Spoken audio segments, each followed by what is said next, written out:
इदानीम् अस्मिन् समूहे समुपस्थितानां समेषां विद्वद्वराणां छात्राणां मित्राणां च हार्दिकं स्वागतम् अभिनंदनम्। प्रिय छात्रों,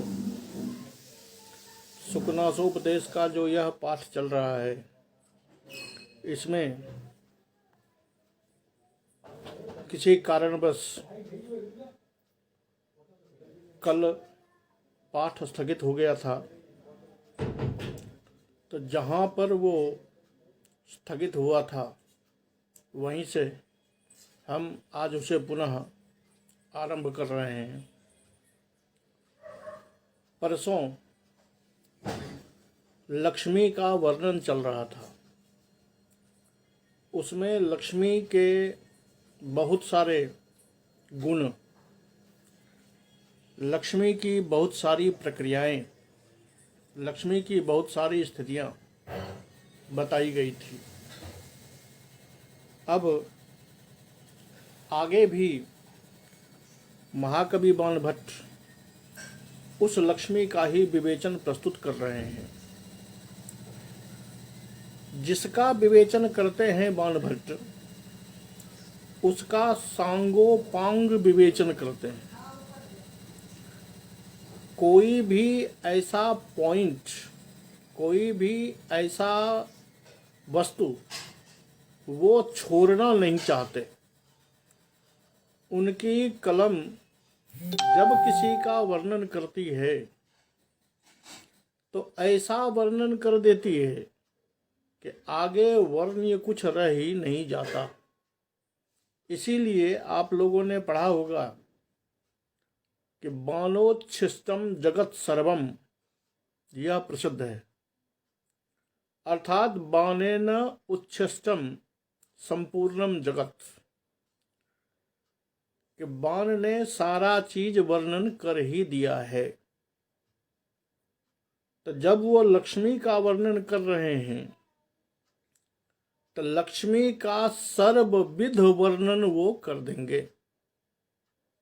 सर्वविध वर्णन से मतलब ये है कि शुरू में जब इन्होंने वर्णन आरंभ किया तो बताया कि समुद्र में रहने के कारण अपने सभी परिचितों से यह कुछ कुछ चिन्ह लेकर बाहर आई ताकि वियोग काल में मनोरंजन किया जा सके।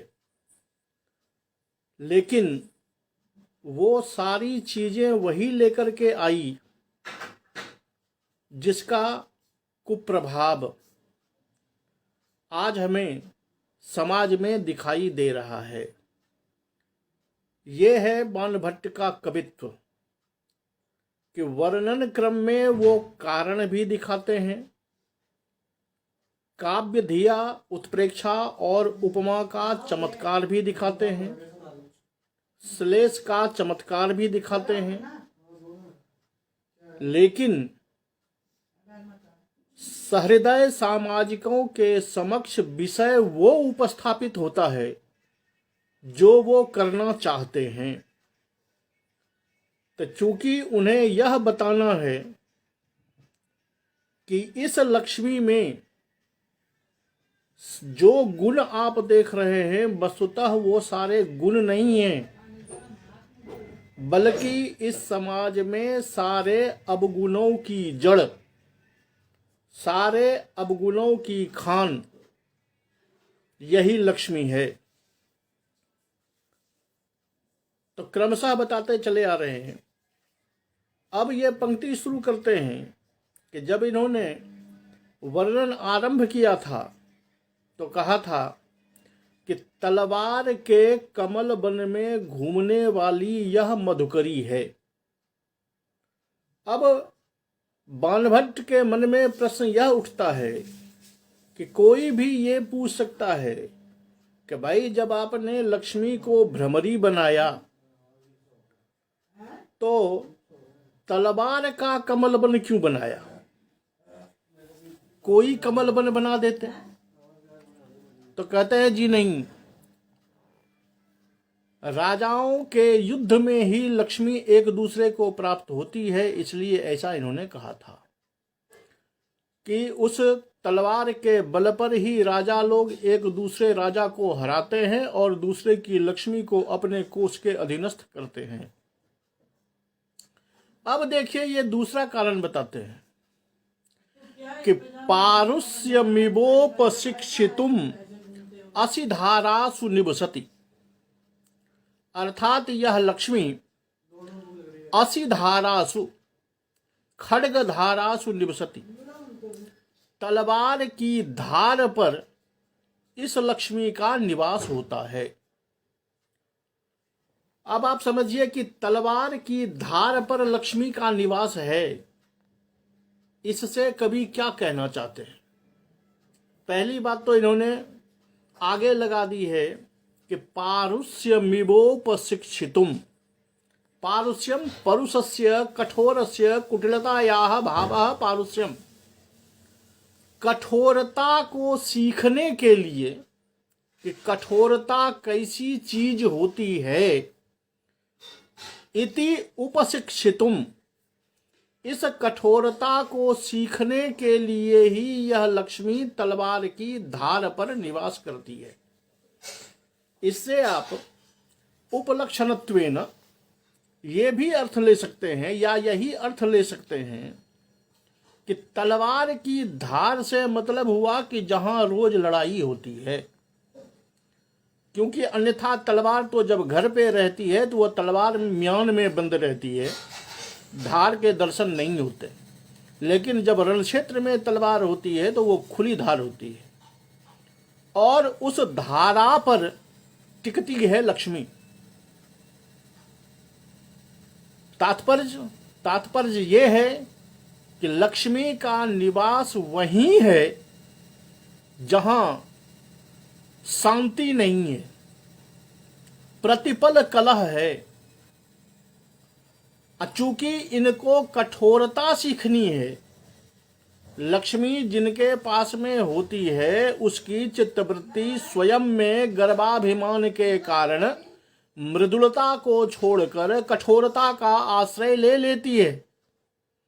क्यों? तो लक्ष्मी स्वयं कठोरा है और उसी कठोरता को सीखने के लिए यह तलवार की धारा पर निवास करती है।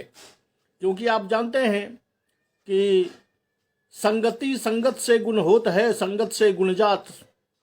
तो अगर मृदुलता के साथ कोई रहेगा तो मृदुलता वाला गुण आएगा, अगर कठोरता के साथ कोई रहेगा तो कठोर वाला गुण आएगा। तो जो सर्वदा तलवार की धारा पर निवास करती हो उसके हृदय में कभी कोमलता होगी, ये तो कल्पना करना भी दिवा स्वप्न के बराबर ही है।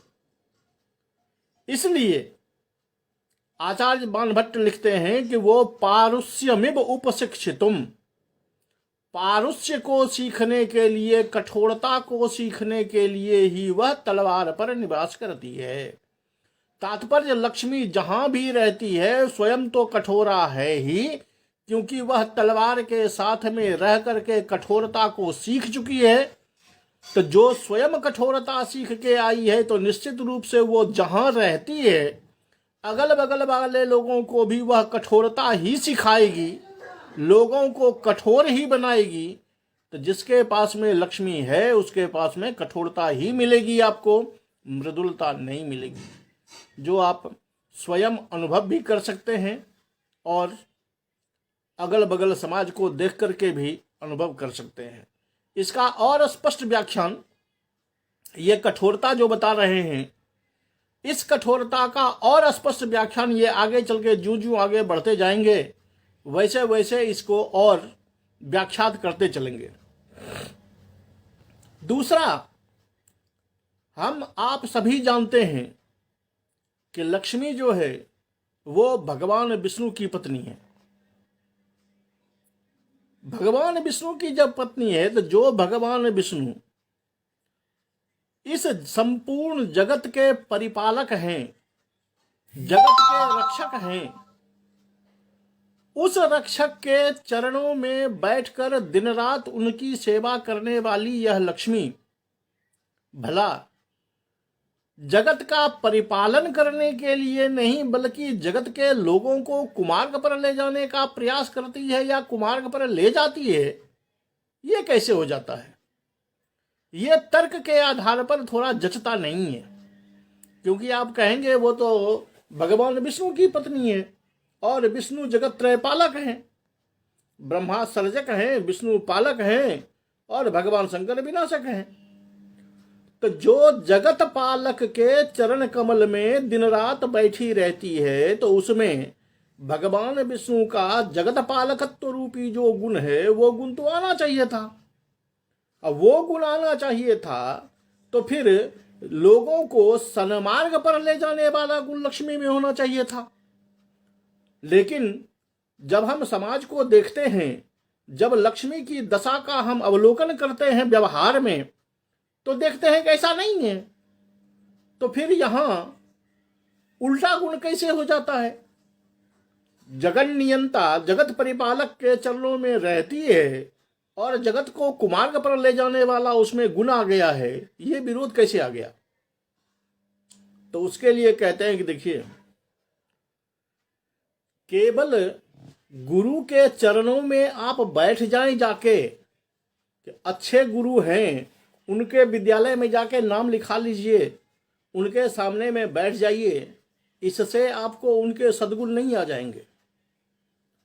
आपके हृदय में पहले उस विद्या को ग्रहण करने की क्षमता भी होनी चाहिए और वो परिशुद्धि भी होनी चाहिए कि आप विद्या ग्रहण करने के लिए आए हैं।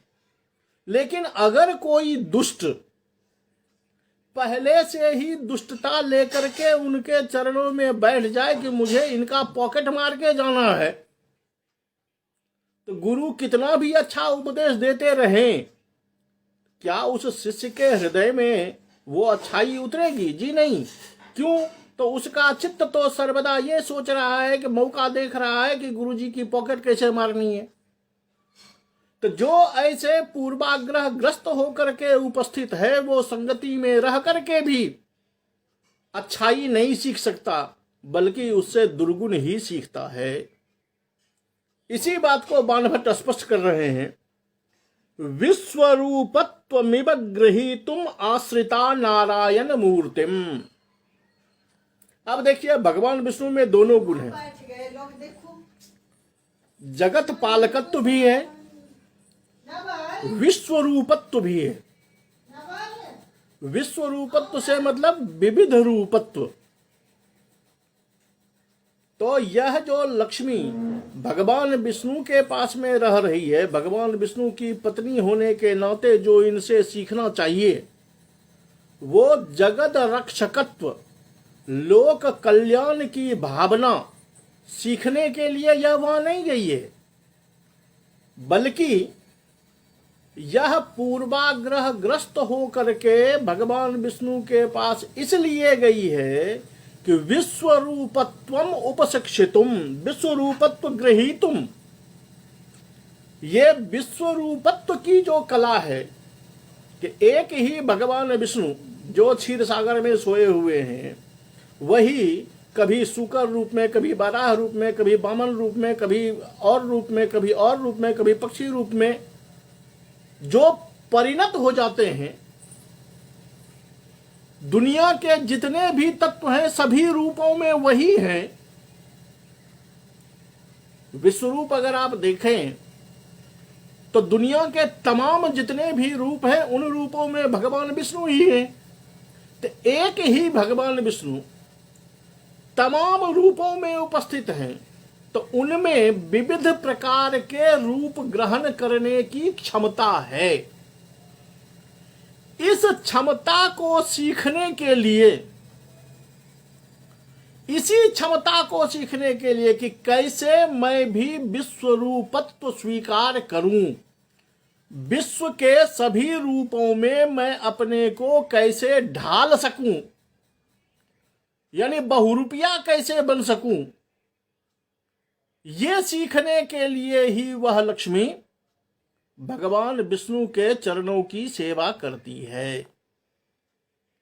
वैसे बहुत गुण तो उसने सीख ही लिया है। आप देखते हैं कि आपके पास में रत्न हो तो वो भी लक्ष्मी है, वो भी धन है। जमीन हो वो भी धन है, जायदाद है वो भी धन है, पेड़ है वो भी धन है, पैसा है वो भी धन है, भवन है वो भी धन है, कार है वो भी धन है। तो विविध सारे रूपों में वह लक्ष्मी उपस्थित है। और इसी कला को सीखने के लिए, जगत कल्याणत्व सीखने की भावना से वह भगवान विष्णु के चरणों की सेवा नहीं करती, अपितु विश्व रूपत्व, विविध प्रकार के रूपों को ग्रहण करने के लिए, ताकि समस्त रूपों में मैं उपस्थित रहूं और अपनी मर्जी से इस दुनिया को, इस समाज को, इस सामाजिक लोगों को अपने हिसाब से चला सकूं। इसके लिए वह लक्ष्मी भगवान विष्णु के पास में निवास किया करती है। अब इस पंक्ति में आपको एक नई दृष्टि दिखाई दे रही है। अभी तक तो सामान्यतया हम लोग समझते थे कि भगवान विष्णु जगत पालक है, उनकी पत्नी लक्ष्मी है, तो उनमें भी जगत पालकत्व है। लेकिन ये आचार्य बाणभट्ट की एक नई दृष्टि है, जो जब हम व्यावहारिक रूप में लक्ष्मी का रूप देखते हैं तो लक्ष्मी के निवास का जो एक नया कारण, जो एक नई खोज, नई सोच जो आचार्य बाणभट्ट ने हमारे सामने उपस्थापित की है, वह वास्तविक में जब हम व्यवहार की परिणति को देखते हैं तो यह पता चलता है कि आचार्य बाणभट्ट ने जो नई सोच लाई है, उस नई सोच को वास्तविक धन्यवाद है और वो नई सोच वास्तविक नमस्कार के योग्य है।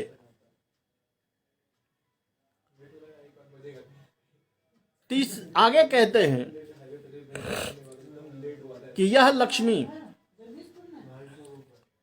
किसी भी राजा के पास में रहे, राजा से उपलक्षण कर लीजिए, जनता का भी, किसी के पास में रहे, उसके पास में कितना भी गुण रहे, लेकिन फिर भी यह उसके पास में टिकती नहीं है। क्यों नहीं टिकती है? तो पहली पंक्ति देखिए, पहला शब्द प्रयोग करते हैं कि अप्रत्यय बहुला। प्रत्यय विश्वास, प्रत्यय है विश्वास, अप्रत्यय है अविश्वास। ये अविश्वास बहुला है, इस पर कभी भी विश्वास नहीं किया जा सकता। लक्ष्मी पर कभी भी विश्वास नहीं किया जा सकता है। यह किसको छोड़कर कब कहां चल दे, ये किसी को पता नहीं होता। दिवसांत कमलमिव समुचित मूल दंड कोश मंडलमपि मुंचति भूभुजम। कहता है दिवसांत कमलमिव, दिवस के अंत में जब सायंकाल होता है तो जरा देखिए कि कमल पर, कमल की जो शोभा है, कमल की जो लक्ष्मी है, दिवस का अंत जो ही होता है तो उस कमल का, कमल में कोई हानि नहीं आई है। समुचित मूल, उसका जो मूलाधार है, दंड है, वो जैसा प्रातः काल में था वैसा ही अभी भी है। उसका जो बीच का कोश है जिसमें पराग भरे हुए हैं, वो भी जैसा सवेरे था वैसा ही अभी भी है। लेकिन यह लक्ष्मी जो है वो दिन में तो वहां आई थी, सवेरा होते ही वहां आई थी, लेकिन शाम होते ही, सूर्यास्त होते ही वहां से चल देती है। अब क्यों जा रही है? आप कह सकते हैं कि लोग किसी को छोड़ने का कोई कारण बताते हैं कि ये कारण हो गया, इस कारण से मैंने इसको छोड़ दिया। लेकिन लक्ष्मी किसको छोड़ दे और किसको ग्रहण कर ले, उसमें किसी कारण की कोई अपेक्षा नहीं है। दिवसांत कमलमिव, सायंकाल के कमल की तरह। समुचित मूल दंड कोश मंडल, जिसका मूल भी समुचित है, कोश भी समुचित है, दंड भी समुचित है। फिर भी उसमें कोई विकार नहीं आए हैं। न मूल में कोई विकार आया है, न दंड में कोई विकार आया है, न कोष में कोई विकार आया है। वो यथावत है सूर्योदय से सूर्यास्त तक। लेकिन फिर भी लक्ष्मी सवेरे आती है और शाम में चल देती है। वही हाल राजा के साथ भी होता। ठीक हूबहू उपमा मिला लीजिए। जिस राजा के पास में वह है, उस राजा के पास में सर्वदा रहेगी जरूरी नहीं है। समुचित मूल दंड कोशमपि, राजा का कोष भरा हुआ रहे, राजा का मूल यानी राजा का राजत्व जो है वो अक्षुण्ण रहे, राजा की दंड नीतियां जो हैं वो नीतियां भी बरकरार रहे, तो राजा के पास में और चाहिए क्या? उनकी नीतियां चाहिए, उनका कोष चाहिए, उनका साम्राज्य चाहिए। ये तीनों चीजें रहते हुए भी वह लक्ष्मी उसे छोड़ के चल देती है। जबकि लक्ष्मी राजा को छोड़ के चल दे, उसमें कोई कारण तो होना चाहिए। लक्ष्मी आई भी तो थी यही तीनों चीज देख के, लेकिन चल भी देती है। इसमें किसी की गलती नहीं है, एक भी चीज इसमें से कम नहीं हुआ है, लेकिन फिर भी वह लक्ष्मी चल देती है। इसीलिए वो अप्रत्यय बहुला है, अविश्वास है, अविश्वास का समूह है। वो उस पर विश्वास करना मूर्खता छोड़ के और कुछ नहीं है। वो इतनी मनमर्जी की मालिक है कि जब मर्जी हो, जहां मर्जी हो वहां आती है, जब मर्जी हो जिसको अच्छा बना देती है, जब मर्जी हो जिसका विनाश कर देती है, उसको कोई नहीं रोक सकता। और उपमा देख लीजिए कितने कमाल की है कि समुचित मूल दंड कोष, ये तीनों श्लेष हैं कि समुचित मूल कमल पक्ष में भी है, समुचित मूल राजा पक्ष में भी है, समुचित कोष कमल पक्ष में भी है। कोष का मतलब कमल में जहां पराग होते हैं। समुचित कोष मैंने जिसको धन कोष, धनागार जिसका भरा पड़ा है, राजा पक्ष में भी है। दंड कमल का डंडा, उधर दंड दंड नीति। तो ये श्लेषानुप्राणित जो उपमा का कमाल है, ये है बाणभट्ट का कवित्व। तो यहां कवि अपने अनुभव को जब पिरोते हैं अपने शब्दों में, तो काव्यत्व में भी कहीं हानि नहीं आने देते। ये है खूबी कि काव्यत्व दिखाते वक्त अगर अनुभव की कमी हो जाए और अनुभव प्रस्तुत करते वक्त काव्यत्व की कमी हो जाए, तो फिर वो महाकवित्व का लाभ नहीं प्राप्त हो सकता। यहां जितना अनुभव है उतना ही कवित्व भी है, और जितना कवित्व है उतना ही अपना अनुभव भी है। इसलिए दोनों का जो ये लाजवाब सम्मिश्रण इस शुकनासोपदेश में कवि ने प्रस्तुत की है, वो वास्तविक में स्तुत्य है। एक गुण और कहता है कि याद रखिए कि ये लक्ष्मी लता इव, ये भी शेषानुप्राणित उपमा है। लता इव बिटपकानध्यारोहति।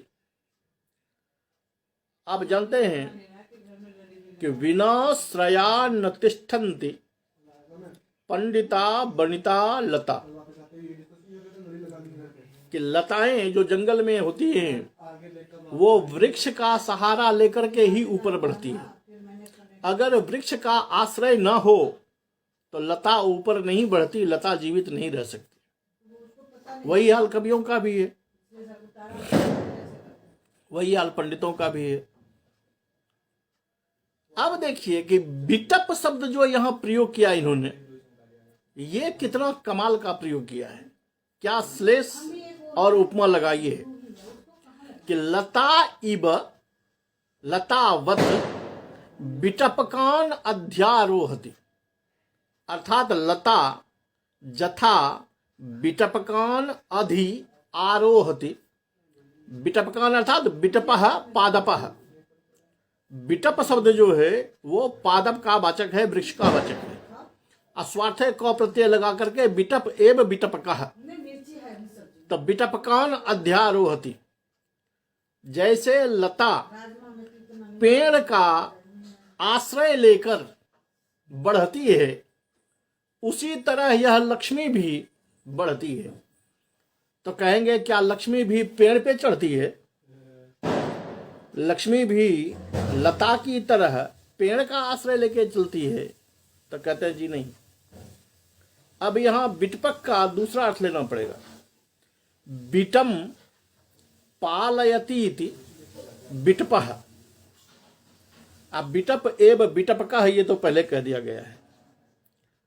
बिटम पालयती इति बिटपः, ये बिट कौन है?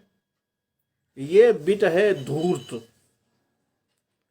बिट शब्द की जब आप परिभाषा पढ़ेंगे, प्रायः नाट्य शास्त्र में इनका ज्यादा प्रयोग होता है। कहते हैं संभोगहीन संपद बिटपस्तु धूर्तः कलैक देशज्ञः बेसोपचार कुशलो बाग्मी मधुरोथ बहुमतो गोष्ठ्याम। ये है बिटप, ये है बिट कि धूर्त नंबर 1 है। शरीर बदलने में, रूप बदलने में तेज होता है, चाटुकारिता करने में तेज होता है, अपनी बातों से पलट जाने में अत्यंत कुशल होता है, वक्त देखकर किसका चरण छोड़ना चाहिए, किसका चरण ग्रहण करना चाहिए, इसमें यह कुशल होता है। ये होता है बिट। अब बिटम पालयति बा बिटम पाति रक्षति जह स बिटपः।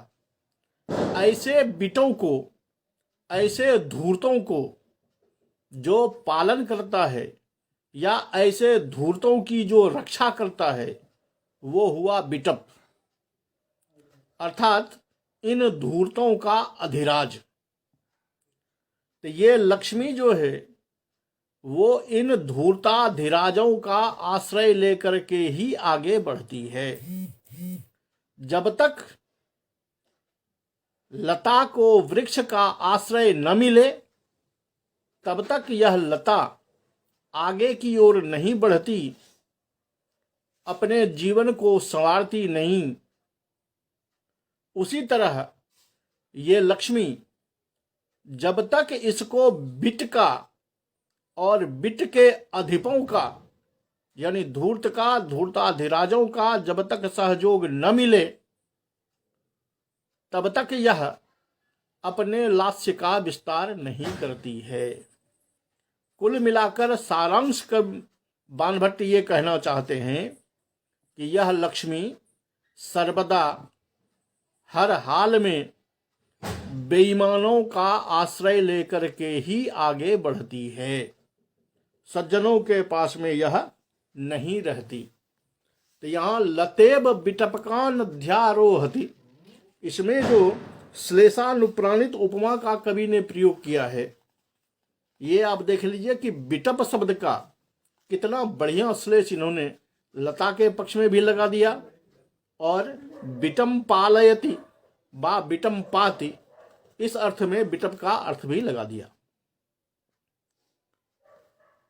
अब देखिए कि जो लक्ष्मी जगन नियंता प्रभु की पत्नी है, उसको तो भगवान विष्णु की तरह धीर गंभीर होना चाहिए। क्योंकि सामान्य नियम है कि आदमी जब किसी अच्छे पद पर होता है तो उसमें उस पद की गरिमा भी होनी चाहिए। अगर वो उस पद की गरिमा की रखवाली नहीं कर सकता, अगर वो उस पद की गरिमा की रक्षा नहीं कर सकता, तो उसको उस पद के योग्य नहीं माना जा सकता है, या नहीं मानते हैं लोग, वो अनुचित होता है उसके लिए। यहां लक्ष्मी भगवान विष्णु की तरह, भगवान विष्णु के साथ में तो रहती है, लेकिन सर्वदा चंचल है, वो कभी स्थिर नहीं रहती, जिसके कई कारण पहले भी बता चुके हैं कि उनके पैरों में कांटे चुभ गए हैं, इसलिए वो स्थिर नहीं रहती।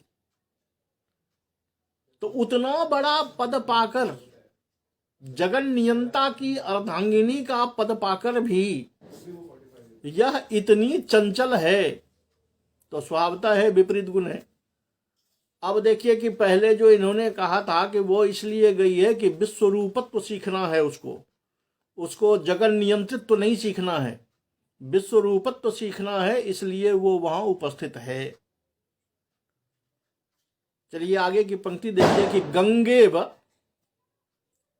वसु जनन्यपि तरंग बुदबुद चंचला। यहां अलंकार का कमाल देखिए कि इयम लक्ष्मी गंगा इव, यह लक्ष्मी गंगा की तरह है। तो अब देखिए गंगा जो है वो परम पूजनीय, परम पावनी, पाप नाशनी, जगन बंध मोचिनी है, और लक्ष्मी को आप इतना चंचल बता रहे हैं, लक्ष्मी में आप इतने अवगुण बता रहे हैं, तो फिर इयम लक्ष्मी गंगा इव कथम, ये लक्ष्मी फिर गंगा की तरह कैसे है? तक कवि ने अपना कवित्व जो प्रस्तुत किया है वो काबिले तारीफ है कि गंगा इव तु बरम, परंतु पतितो धारिणी रूपेण नहीं, पाप मोचनी रूपेण नहीं, कलमस कर्तिनी रूपेण नहीं, तब किस रूप में? तो गंगा इव बसु जननी, गंगा बसुनाम जननी, गंगा 8 बसुओं की मां है, ये सभी जानते हैं, जिनमें से एक पितामह भीष्म से सभी परिचित हैं, और 7 बसुओं को तो गंगा ने बचपन में ही अपने धारा में प्रवाहित कर दिया था। तब बसु शब्द के 2 अर्थ, एक वो 8 बसु जिसको गंगा ने जन्म दिया, और दूसरा बसु माने धन, जो आपके जीवन का साधन है। तो लक्ष्मी का मतलब क्या? लक्ष्मी माने धन, चाहे धन आपको रुपया पैसा हो, रत्न हो, भवन हो, जमीन हो, जायदाद हो, ये है। तो बसु जननी, लक्ष्मी धन को उत्पन्न करती है, ये तो सही है, क्योंकि जिसके पास में पैसा है वही पैसे से पैसा कमा रहा है, जिसके पास में पैसा ही नहीं है वो पैसा लगा के कमाएगा, वो जो कहां से लगाएगा वो पैसा कहां से कमाएगा? तो जथा गंगा बसूनाम जननी तथैव इयम लक्ष्मी अपि बसु जननी। अंतर इतना कि तत्र बसवः गंधर्वलोकादागताः आसन्, अत्र बसु रत्न स्वरूपम द्रव्य स्वरूपम वा। वो उन बसु को जन्म देने वाली थी, ये इस बसु को जन्म देने वाली है, लेकिन बसु जननी दोनों है।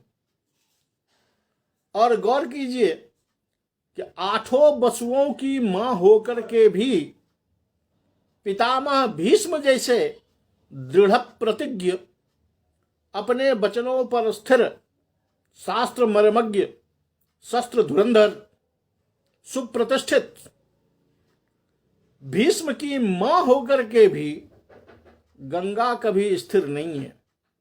गंगा तरंग बुदबुद चंचला, गंगा धार स्वरूपा है, जिसकी तरंगे सर्वदा चंचल ही हैं, उछलती रहती हैं।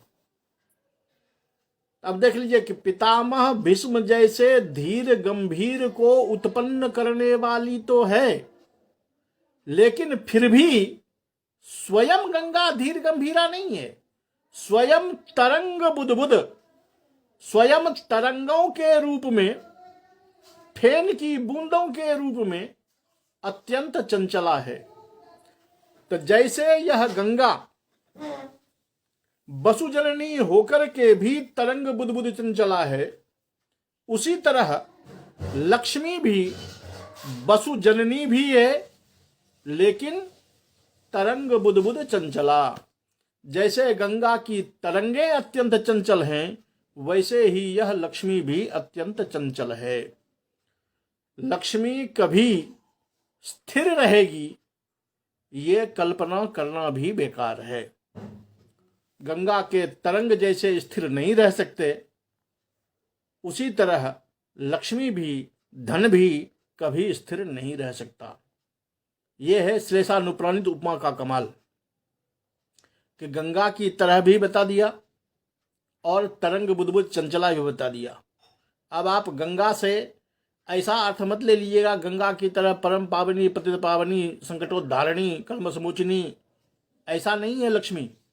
लक्ष्मी में वो गुण नहीं है, बल्कि जो गुण ये बता रहे हैं उसको देखिए कि गंगा के केवल 2 गुण इसमें हैं कि वसुजननी होते हुए भी यह तरंग बुदबुद चंचला है। जबकि नियमानुकूल तो जो वसु जननी है, जो वसुओं की जननी है, धीर गंभीर को उत्पन्न करने वाली है, उसको भी धीर गंभीर होना चाहिए, लेकिन ऐसा यहां है नहीं। विरोधाभास भी स्पष्ट है। दिवस कर गति रिब प्रकटित विविध संक्रांति ही, यह लक्ष्मी दिवस कर गति रिब, दिवसम करोतीति दिवस करः सूर्यः, सूर्यस्य जा गतिः सा सूर्य गतिः दिवस कर गतिः। दिवस कर गति रिव इयं लक्ष्मी। कथम? दिवस करस्य सूर्यस्य जा गतिः सापि विविध संक्रांति युक्ता भवति। आप जानते हैं कि सूर्य का जो गमन होता है, सूर्य की जो गति है, वो 12 राशियों में संक्रमित होती है। मेष से वृष में, वृष से मिथुन में, मिथुन से कर्क में, एवं क्रमेण वो 12 राशियों को पूरा करके अपना चक्र पूरा करते हैं। तो विविध राशिषु संक्रमिता भवति सूर्यस्य गति। दिवसकर की जो गति है वो विविध राशियों में संक्रमित होती रहती है।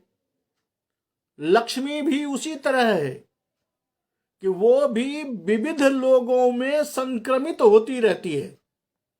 जैसे सूरज की गति मेष को छोड़कर वृष में चली जाती है, समय आने पर वृष को छोड़कर मिथुन में चली जाती है, उसी तरह यह लक्ष्मी भी एक समय तक एक व्यक्ति के पास में रहा, मन बढ़ गया, उसको छोड़कर दूसरे के पास चली जाती है।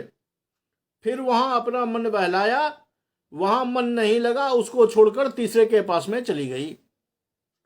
तो दिवस कर गति रिव विविध संक्रांति ही, जैसे दिवस कर की गति, सूर्य की गति विविध संक्रमण से युक्त होकर के विविध संक्रांति मई होती है, उसी तरह से इस लक्ष्मी की जो गति है, ये लक्ष्मी भी विविध संक्रांति ही, विविधेषु लोकेषु विविधेषु जनेषु संक्रमण युक्ता। ये कहीं एक के पास में नहीं टिक सकती।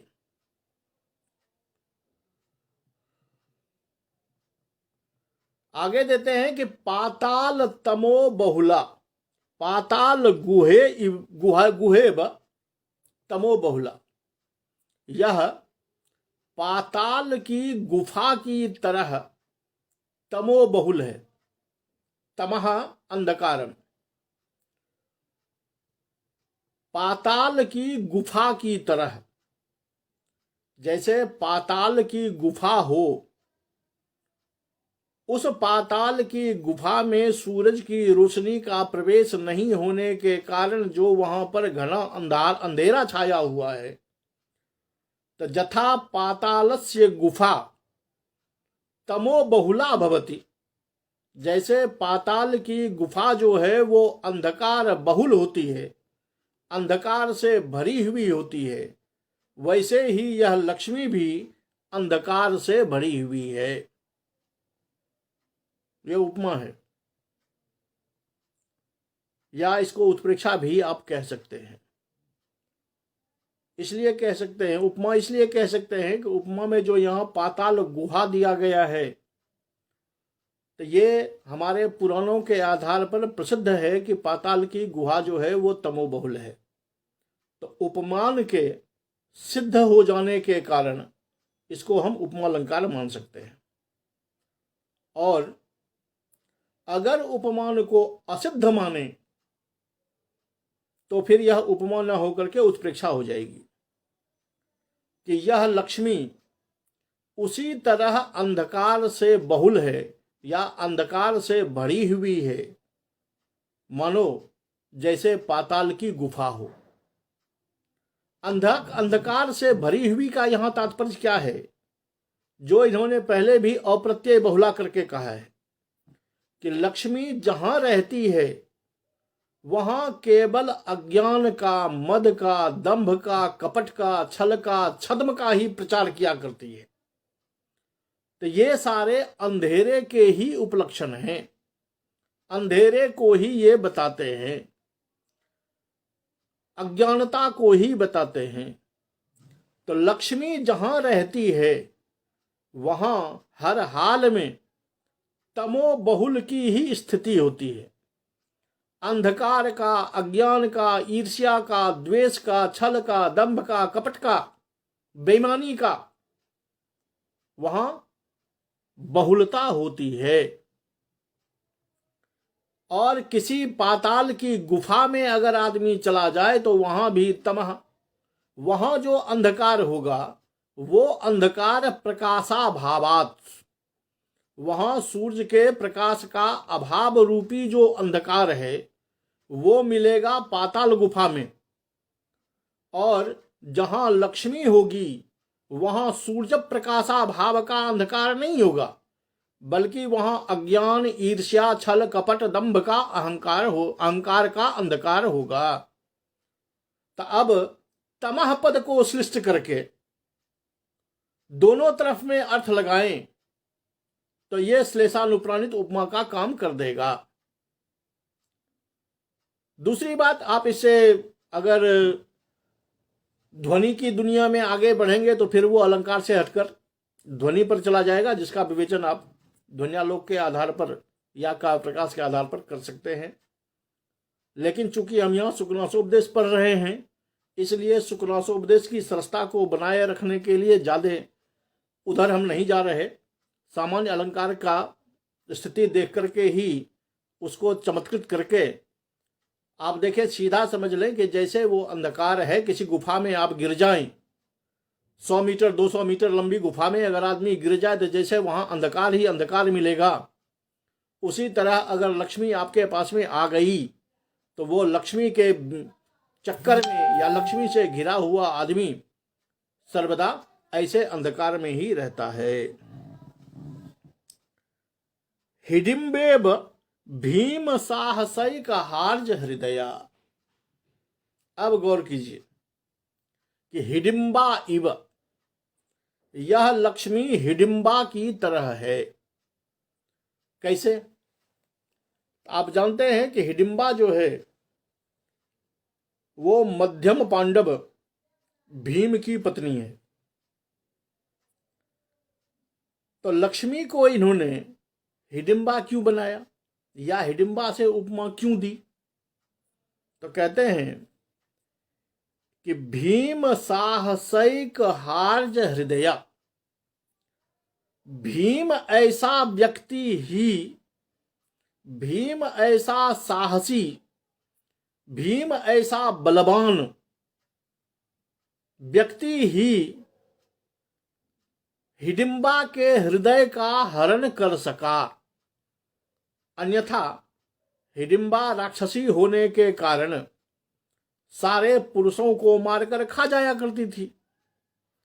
लेकिन भीम एक ऐसा पुरुष हुआ, ऐसा साहसी, ऐसा बलवान, ऐसा योद्धा, जिसको देखकर हिडिंबा जैसी राक्षसी भी प्रसन्न हो गई। भीम सदृशेन साहसी पुरुषेन आहार्जा, आहार्जैक हृदया। भीम जैसा साहसी पुरुष ही जिसके हृदय को आहरण कर सकता है, जिसके हृदय का अपहरण कर सकता है, जिसके हृदय को अपनी ओर आकर्षित कर सकता है, ऐसी थी वह हिडिंबा। दूसरा कोई उसको अपनी ओर आकर्षित नहीं कर सकता था। तो लक्ष्मी भी भीम साहसिक हार्य हृदया, भीम जैसा ही आदमी हो, भीम जैसा साहसी हो, भीम जैसा बलवान हो, भीम जैसा कठोर हो, तो वही लक्ष्मी को अपनी ओर खींच सकता है। सामान्य व्यक्ति तो उसे अपनी ओर खींच ही नहीं सकता। हाँ, इसका मतलब ये मत समझिएगा कि पहले जो कहा है कि लक्ष्मी अविश्वास की बहुला है, वो लक्षण इसके खत्म नहीं हो जाते, बल्कि यहां इनका एक गुण है कि लक्ष्मी का अपनी ओर वही आकृष्ट करता है जो भीम जैसा साहसी हो। क्योंकि इन्होंने यहां जो उपमा लगाई है वो हिडिंबा से दी है, और हिडिंबा वो है जिसको भीम जैसे साहसी व्यक्ति ने अपनी ओर आकर्षित कर लिया था। तो ये लक्ष्मी भी वो हिडिंबा है जो भीम जैसे साहसी, भीम जैसे बलवान, भीम जैसे कठोर व्यक्ति पर ही मोहित हो सकती है। भीम जैसे पत्नी, भीम जैसे व्यक्ति को पाकर के ही उसकी ओर यह अग्रसर हो सकती है। किसी कोमल व्यक्ति को देखकर, किसी गुणवान व्यक्ति को देखकर, किसी पंडित को देखकर यह उसकी ओर आकर्षित नहीं होती।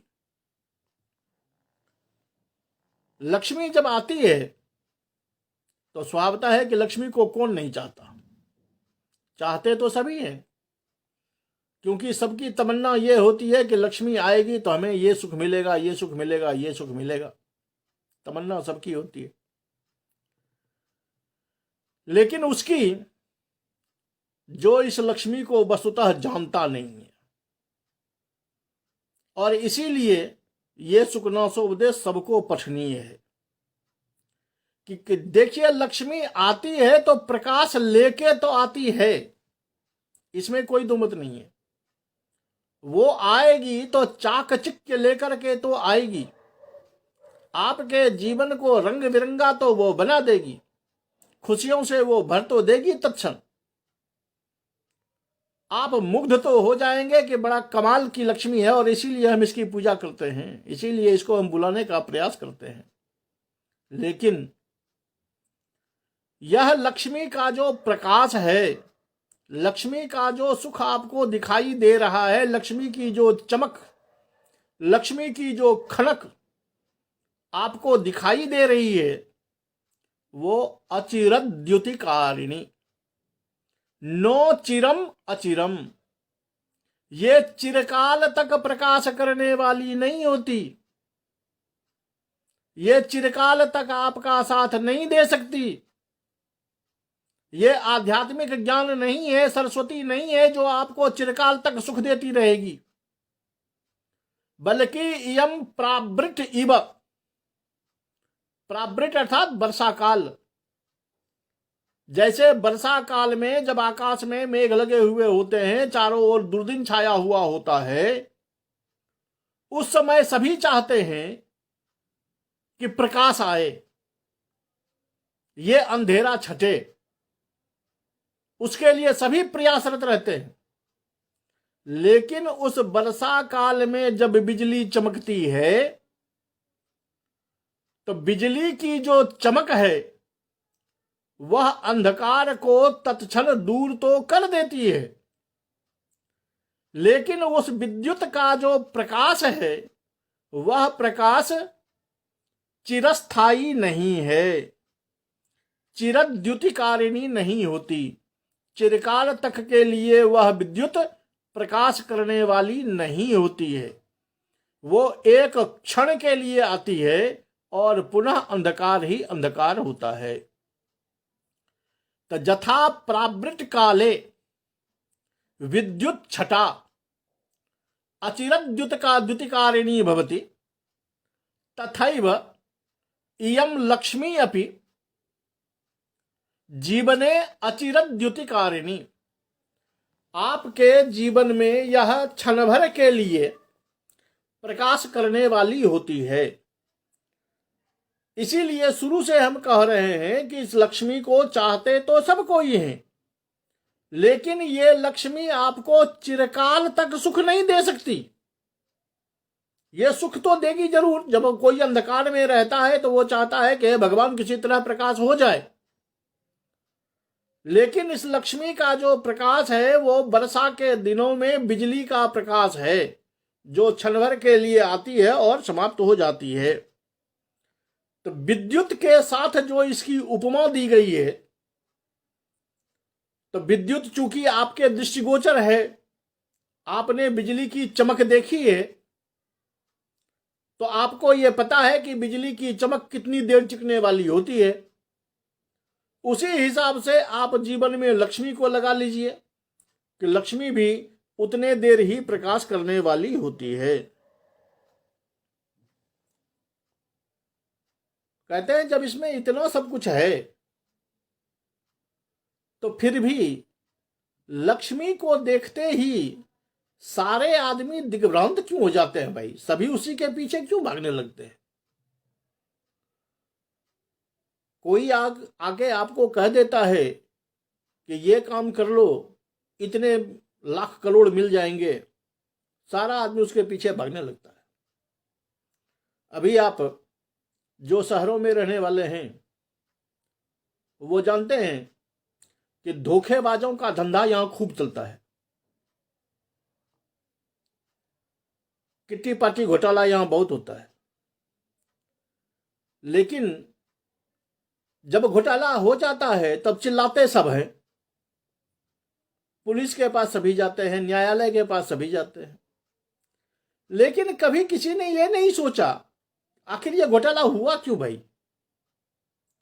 यह हुआ उसी लिए कि आपने लक्ष्मी को पाने के लिए यह समझा कि यह लक्ष्मी ओहो हमारा तो कल्याण कर देगी। किसी ने आके आपको कह दिया कि 100 रुपए दो, 500 रुपए दो, महीने में 1 साल के बाद तुम्हें 1 लाख रुपए दे दूंगा। मन में भाव जग गया, ओहो दूंगा 500 रुपया, मिलेगा 1 लाख। चलो चलो चलो चलो चुपचाप दे आते हैं। अब आपने 500 रुपया दे दिया या 1000 रुपया 2000 रुपया दे दिया। अब आप किसी को बताएंगे भी नहीं। क्यों? तो आपको डर है, ईर्ष्या पहले से मन में है कि 2000 रुपये का 1 लाख जो मिलेगा वो केवल हमको मिले, हमारे पड़ोसी को न मिल जाए। तो आप ऐसे ऐसे आपके जैसा आदमी लाखों उसको मिल गया, लाखों मिल गया, उसके पास में करोड़ रुपया आ गया, रात में उसने अपना मकान बेचा, चल दिया। अब आप सवेरे आप जैसा आदमी जो है रोड पर थाली पीटता रहे, रोड पर रोता रहे कि अरे बाप मेरा पैसा लेके भाग गया। तो ये लक्ष्मी वही है कि जो लक्ष्मी जिसको पाने के लिए आप ऐसा करते हैं, तो क्यों करते हैं? इसमें कमजोरी आपकी है, इसीलिए सुखनसोपदेश की आवश्यकता है। आपको वास्तविकता का ज्ञान नहीं है कि लक्ष्मी है क्या। यह देखिए कि लक्ष्मी क्या है। उसके लिए पंक्ति कितनी अच्छी कहते हैं ये, दुष्ट पिशाचीब दर्शित अनेक पुरुषोच्छाया स्वल्प सत्वम उन्मत्ति करोति। दुष्ट पिशाची की तरह, अगर आपने कभी पिशाचनी की कथा सुनी होगी, भूत पिशाच की, सत्य कथा में पढ़ी होगी या हॉरर पिक्चर में देखा होगा, तो आप देखेंगे कि वो खड़े खड़े 20 हाथ लंबी हो जाती है, या यहीं से बैठे बैठे हाथ इतना बढ़ा देती है कि दरवाजे पर स्विच ऑफ कर देती है। अनेक पुरुषोच्छ्राया, अनेक पुरुषानाम गणनावत उच्छ्राया उत्तुंगा। यानी एक आदमी की लंबाई अगर 6 फीट है तो अनेक पुरुष यानी 5 पुरुष को जोड़ दीजिए, 6 पंजे 30 फीट। वो पिशाचनी अपने रूप में 30 फीट दिखा देती है। जो ही 30 फीट दिखाती है तो स्वल्प सत्वम, जो कमजोर आत्मा वाला प्राणी है, कमजोर विचार वाला है, वो तो बेचारा वहीं उसको देख करके बेहोश होकर गिर जाता है। बाप रे बाप, ये क्या है, नहीं है, हाँ है, बलवान है।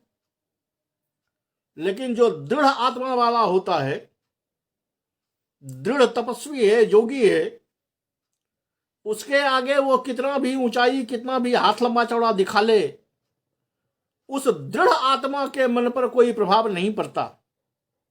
उसी तरह ये लक्ष्मी है कि ये अपना स्वरूप इतना ऊंचा दिखा देती है। आपको कोई आके ऐसा सपना दिखा देता है कि रात भर में तुम अपना जमीन मेरे नाम कर दो, सवेरे तुमको तो तेरे दरवाजे पर हाथी नाचने लगेगा, 10 कारें होगी, रात भर का तो काम है, रात भर में ही मैं उतना काम कर लूंगा कि सवेरे तुम्हें जमीन भी दे दूंगा, जायदाद भी दे दूंगा, सब कुछ दे दूंगा, 10 लाख रुपए भी दे दूंगा। आपने भी देखा, अरे बाप रे बाप, ये कागज रात भर देंगे तो क्या जाता है, रात भर तो मेरे घर में रखा ही रहेगा, सवेरे मुझे ये सब मिल जाएंगे। रात में आपने पकड़ा दिए, सवेरे वो कागज लेके गया, किसी और को बेच दिया, आप न इधर के रहे न उधर के रहे। तो दर्शिता नेक पुरुषो छाया, यह लक्ष्मी दुष्ट पिशाची की तरह अनेक पुरुषों जितनी लंबाई, अनेक पुरुषों जितनी अपनी ऊंचाई दिखा देती है। ये लक्ष्मी इतनी महान है, मैं इतनी महान हूं, मैं इतनी बलवान हूं, मैं इतना कर सकती हूं, ये जो ही दिखाती है तो याद रहे कि स्वल्प सत्व उन्मत्ति करोति। जो स्वल्प सत्व है, जो कमजोर आत्मा वाला है, जो छोटा जीव है, उसको उन्मत्त कर देती है। वह उन्मत्त होकर के इसके पीछे पड़ जाता है, या इसके डर से कहीं चुप हो जाता है, या इसी की जय जयकार करना शुरू कर देता है। तो इससे अर्थापत्ति स्पष्ट कहती है कि स्वल्प सत्व उन्मत्ति करोति, स्वल्प सत्व को उन्मत्त करती है, विशिष्ट सत्व को यह उन्मत्त नहीं करती है। तो जिसके हृदय में इस लक्ष्मी विषयक विशिष्ट ज्ञान हो, लक्ष्मी का परिचय जिसे पूर्ण रूप से प्राप्त हो, उसको यह कभी उन्मत्त नहीं कर पाती है। इसलिए आज के युग में यह सब्जेक्ट किसी युवा के लिए परमावश्यक है, क्योंकि वह छात्र युग को छोड़कर आगे अपने गृहस्थ युग में प्रवेश करने वाला है। उसके जीवन की शैली बदलने वाली है, जीवन में अब वह सामाजिक बनने वाला है। इसलिए इस लक्ष्मी से उसका परिचय होना परमावश्यक है। अब विशेषतः सरस्वती परिगृहीतम ईर्ष्येव नालिंगति,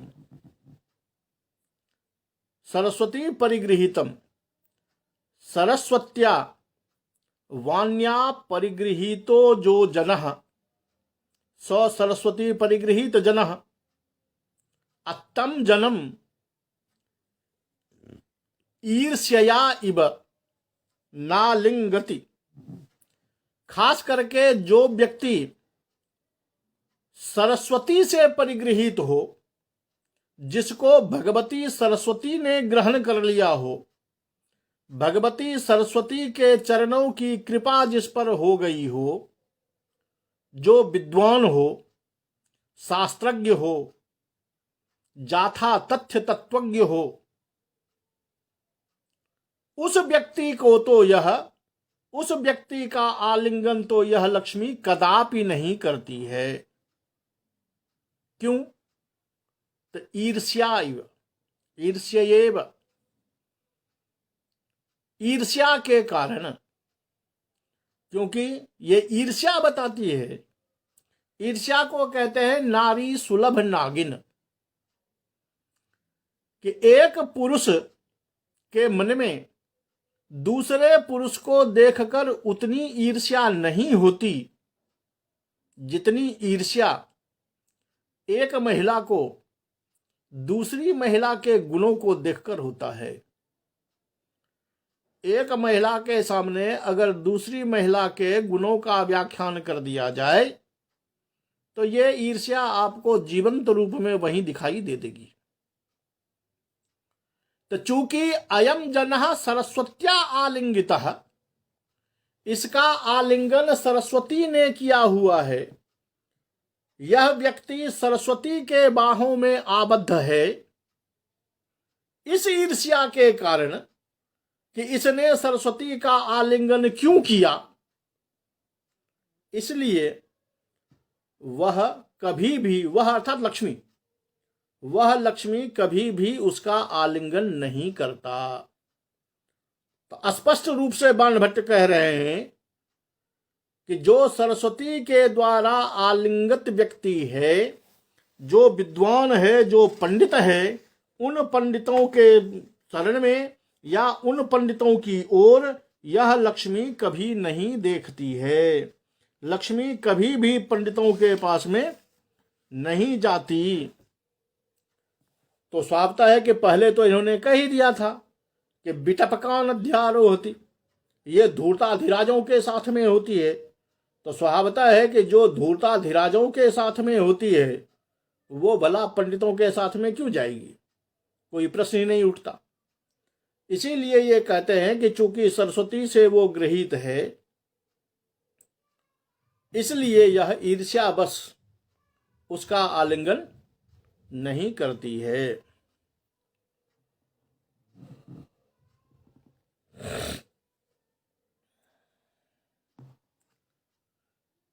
बहुत बढ़िया एक कवि ने एक श्लोक लिखा कि भगवान विष्णु ने पूछा कि अई लक्ष्मी, ये ब्राह्मण हमारी इतनी सेवा करते हैं, हमारी इतनी पूजा करते हैं, ये विद्वान लोग हमारी सेवा में तत्पर रहते हैं, फिर भी तुम कभी इसके घर की ओर नहीं झांकती, आखिर क्यों नहीं झांकती? तो लक्ष्मी ने जो जवाब दिया उसको किसी कवि ने बहुत सुंदर तर्कों के साथ, बहुत सुंदर शब्दों में पिरोया। ये श्लोक आप सभी को प्रायः मालूम ही होगा, जिन्हें न मालूम हो उन्हें यह ज्ञान हो जाए कि वो बताती हैं कि पीतो तातः अगस्त्येन चरण तलहतो बल्लभोजेन रोषात् आबाल्याद विप्रवरजयी स्वबदन विवरे धारिता वैरिणी में गेहम में छिन्नयन्ति प्रतिदिन मुमा कांत पूजा निमित्तम तस्मात् खिन्ना सदाहम द्विजवर सदनम नाथ नित्यम त्यजामि। कितना बेहतरीन तर्क दिया कि पीतः तातः अगस्त्येन, कि भाई कुछ भी हो जाए, मैं इन विप्रों के साथ, मैं इस विद्वान ब्राह्मणों के घर तो कभी नहीं जा सकती। क्यों? तो एक अगस्त्य हुआ ब्राह्मण, उसने मेरे बाप को पी डाला। आप सभी जानते हैं कि पौराणिक कथा है, अगस्त्य ने समुद्र को पी लिया था। तो एक दुश्मनी निकाली कि जो मेरे पिता का इतना बड़ा दुश्मन है, भला मैं उसके घर क्यों जाऊं। दूसरा, चरण तलहतो बल्लभो जैन रोसात, उस ऋषि को आप सभी जानते हैं कि जिन्होंने भगवान विष्णु के वक्षस्थल में लात मार दी। विप्र प्रसादा धरणी धरो हम, विप्र प्रसादा दजिता जितो हम। तो भला जो मेरे पति के छाती पर लात मारता हो उसके घर में मैं क्यों जाऊं। आबाल्याद स्वबदन विवरे, आबाल्याद विप्रवरजयी स्वबदन विवरे धारिता वैरिणी में, बचपन से ही बच्चा औ करना शुरू करता है कि तभी से वो सरस्वती को उसके नस नस में समा देती है। बचपन से ही ये विप्र लोग अपने बच्चे को सरस्वती का पाठ पढ़ाना शुरू कर देते हैं। तो मेरी बैरिणी जो सरस्वती है वो तो उसके नस नस में समाई हुई है, तो भला उसके पास में मैं क्यों जाऊं। और तीसरा, गेहम में छिन्नयंती, मेरा घर है बेल का पेड़, और ये विप्र ब्राह्मण पंडित लोग, शास्त्रज्ञ लोग सवेरे सवेरे उठ के मेरे घर को तोड़ना शुरू कर देते हैं, बेलपत्र तोड़ना शुरू कर देते हैं भोरे भोर उठ के। भाई क्यों तोड़ते हो मेरा घर? तब प्रतिदिन उमाकांत पूजा निमित्तम, भगवान शंकर की पूजा करने के लिए। तो कमाल बात है भाई, पूजा करोगे भगवान शंकर की और घर तोड़ोगे मेरा। तो ये जो ब्राह्मण, ये जो शास्त्र की, ये जो पंडित है, ये सारा ऐसा उटपटांग काम ही किया करता है। इसलिए तस्मात् खिन्ना सदाहम, इसलिए हे नाथ, मैं सर्वदा इन लोगों से रुष्ट हूं और मैंने सर्वदा के लिए ब्राह्मणों का घर छोड़ दिया है, मैं उसके घर में नहीं जाती। तो ये तो उस कवि की कल्पना थी जिसने ये श्लोक लिखा। बाणभट्ट ने तो स्पष्ट पंक्ति कह दी। इतनी स्पष्ट पंक्ति तो और किसी ने नहीं लिखी कि सरस्वत्यालिंगितम, कि सरस्वती से आलिंगित जो व्यक्ति है, सरस्वती से आलिंगित जो पुरुष है, उसको यह ईर्ष्या बसात उसका आलिंगन नहीं करती है। इसलिए लक्ष्मी कभी भी विद्वानों के पास में नहीं जाती है। अभी इनकी और व्याख्या होगी। लक्ष्मी के और सारे गुण आपके सामने आचार्य बाणभट्ट की कलम से आगे आएंगे। आज का पाठ यहीं विरमित करता हूं। कल दीपावली भी है, कल सभी लोग लक्ष्मी की पूजा भी करेंगे। आप सभी को लक्ष्मी पूजा का, और आज चूंकि धन्वंतरी का धनतेरस है, तो इस धनतेरस का और कल होने वाली दीपावली लक्ष्मी पूजा का आप सभी को ढेर सारी बधाइयाँ। हमारी ओर से इहलोक का काम चलाने के लिए ये लक्ष्मी सर्वदा आप पर कृपा बनाए रखें, यही मेरी आशा है और यही उम्मीद है। यद्यपि मेरा जो पाठ चल रहा है वो तो इसके विरोध में है। वो इसलिए है कि आप लक्ष्मी की सत्यता को पहचान लें, कि जब आप सत्यता को पहचान लेंगे तो लक्ष्मी का परिपालन ढंग से करेंगे। लक्ष्मी की पूजा तो व्यावहारिक रूप है कि लक्ष्मी के बिना तो जीवन चलेगा नहीं, बिना लक्ष्मी के जीवन चल नहीं सकता। लेकिन लक्ष्मी की पूजन करें, लक्ष्मी आए, लेकिन लक्ष्मी पर एकाएक सर्वात्म भावेन निर्भर हो करके संसार से अपना संबंध काट लें, ये कदापि उचित नहीं है। इसलिए ये शास्त्र ज्ञान भी उचित है और लक्ष्मी की पूजा अपने व्यवहार में भी उचित है। आप सभी को ढेर सारी शुभकामनाएं और मेरा हार्दिक अभिनंदन। आज का पाठ यहीं समाप्त करने के लिए धन्यवाद।